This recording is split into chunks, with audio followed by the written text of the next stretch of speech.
On November 13, 1974, in the pre-dawn hours at 112 Ocean Avenue in Amityville, New York, Ronald DeFeo Jr. murdered 6 members of the DeFeo family, parents Ronald Sr. and Louise, and their children Dawn, Allison, Mark, and John Matthew, using a .35 caliber rifle. The killings are documented in Suffolk County police reports and the court record from State of New York versus DeFeo. Police responding to a 6:30 a.m. call discovered the bodies, and DeFeo was arrested on November 14, 1974. He was convicted of second-degree murder on November 21, 1975. The Lutz family moved into 112 Ocean Avenue on December 18, 1975. George and Kathy Lutz later said they left after 28 days. On January 14, 1976, claiming violent supernatural disturbances. The documentary trail runs through police reports, booking records, trial transcripts, autopsy summaries. J. Anson's 1977 book, The Amityville Horror, contemporaneous local and national media coverage, and first-person interviews with the Lutzes, DeFeo, neighbors, and investigators. This investigation will compare the stark, bloody facts in official files with Anson's narrative and sensational press accounts to ask, where do provable events end and embellishment begin? Evidence demands clarity. Suffolk County homicide scene reports dated November 13, 1974, place officers at 112 Ocean Avenue by 6:30 a.m. They documented forced entry and the bodies of 6 family members. Those initial scene reports, the photographs, and the booking logs became the first hard records of a brutal massacre. Coroner and autopsy summaries list multiple gunshot wounds to the head and torso for Ronald Sr., Louise, Dawn, Allison, Mark, and John Matthew DeFeo. Forensic pathology tied the deaths directly to ballistic trauma, not to accidental or undetermined causes. Ballistics testing identified a .35 caliber rifle as the murder weapon. The rifle and live cartridges were logged into Suffolk County evidence. Ronald DeFeo Jr. was arrested on November 14, 1974. Interrogation transcripts and booking records show he gave statements to detectives that included room-by-room details matching the crime scene documentation, and prosecutors used those admissions alongside the forensic reports. In State of New York versus DeFeo, the trial record centers on confession transcripts, ballistic analysis, medical examiner testimony, and witness accounts of DeFeo's behavior before and after the shootings. The jury returned guilty verdicts on 6 counts of second-degree murder on November 21, 1975, and court records show an aggregate sentence of 25 years to life. Local and national press called the house a blood-splattered locus of horror, and neighbors told reporters they were shocked and afraid. Property records and municipal filings show 112 Ocean Avenue afterward drew legal battles and persistent public morbid curiosity. These documentary, photographic, and medical files establish a clear, grisly chain of human actions and evidence, a factual baseline against which later sensational claims must be measured. Subscribe. It won't alter the records, but it keeps us investigating. This is the precise ground where the narrative splits into competing versions. Immediately after the 1974 DeFeo murders, J. Anson's 1977 book, The Amityville Horror recast 112 Ocean Avenue from a bloody crime scene into an epicenter of supernatural terror. Anson centered the published narrative on George and Kathy Lutz and the 28-day nightmare they said followed their move-in on December 18, 1975, and ended when they fled on January 14, 1976. He amplified first-person claims into cinematic episodes, foul, putrid odors filling rooms, icy cold spots and sudden temperature drops, a recurring wake time of 3:30 a.m., a bed that moved on its own, glowing red eyes appearing in windows, a sickly green slime seeping from walls, demonic voices and whispered threats, and objects flying or slamming without any physical cause.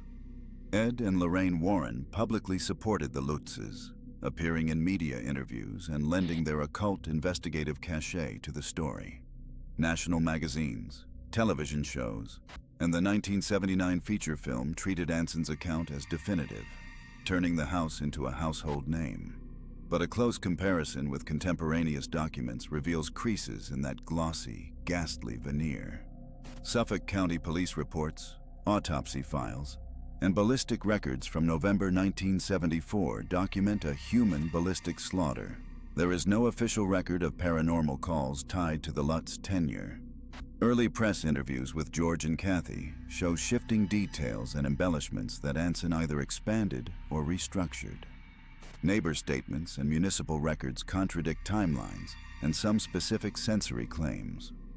The Lutzes sold life and media rights, and payment records and publicity contracts thereafter created financial incentives for sensationalization. The documented divergences between sworn records, inconsistent press recollections, and Anson's lurid prose open the door to a skeptical, evidence-driven reckoning in the next section. Given the discrepancies described earlier, the disputed artifacts become the battleground. Photographs circulated in J. Anson's 1977 book and in magazine spreads that claim to show sickly green ooze, glowing red eyes in upstairs windows, and gouge marks on bedroom frames. Audio snippets of whispered voices and guttural growls played on talk shows and labeled electronic voice phenomena. Brief endorsements from Ed and Lorraine Warren, and counterstatements from local officials and clergy. Suffolk County Police files from November 1974 record only the murders and list no contemporaneous reports of supernatural activity. The Roman Catholic Diocese of Rockville Center later said it had no record of an exorcism at 112 Ocean Avenue, directly contradicting later public claims. Contracts and payment records show the Lutzes signed life rights agreements before Anson's book appeared in 1977 and before the 1979 film, creating a clear financial motive for sensational detail. Forensic photographers and image analysts pointed out inconsistent lighting and scale in several published photos, weaknesses consistent with mundane explanations or manipulation rather than proof of the occult. Clinical psychologists and memory researchers explain how stress, sleep loss, suggestion, and media prompting can produce vivid false memories and shared confabulations. Media scholars trace a familiar process of narrative amplification, selection, repetition, and dramatic framing across newspaper clippings, late-night television, and Anson's prose. Police officers and neighbors gave varying, sometimes contradictory interviews, adding human unreliability to the evidentiary muddle. Taken together, gaps in physical provenance, clerical denials, photographic anomalies, payment records, and expert analyses.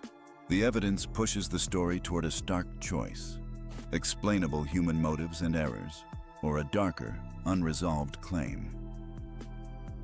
Documentary records anchor the grim core of this case.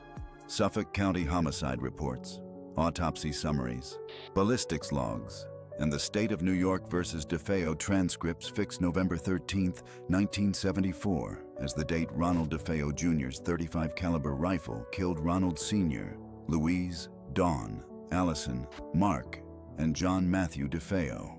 Arrest and booking records place him in custody on November 14, 1974, and a jury returned a guilty verdict on 6 counts of second-degree murder on November 21, 1975.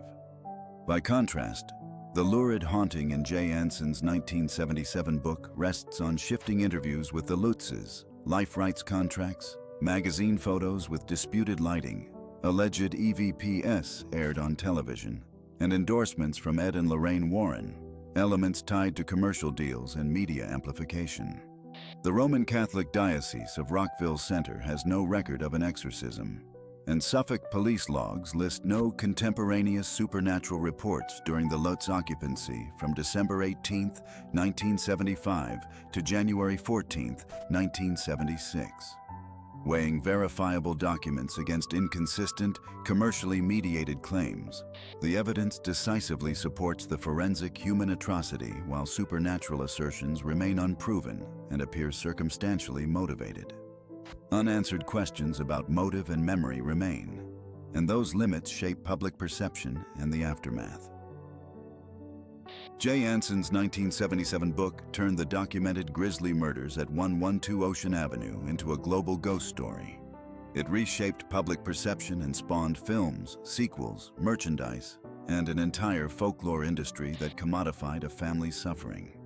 The sensational narrative amplified the trauma of surviving relatives, attracted opportunistic media attention, and shifted focus away from the forensic record toward profit-driven myth-making. Legal battles, media contracts, and repeated retellings exposed how tragedy can be monetized and how memory and testimony can be shaped by incentives. The Amityville franchise set a template for modern haunted house legend-making and raised urgent ethical questions about consent, accuracy, and exploitation. The lasting lesson is simple. Rigorous, skeptical inquiry and responsible reporting matter when real violence becomes cultural spectacle. Storytellers and journalists must choose accountability over amplification, and profit must never eclipse basic truth.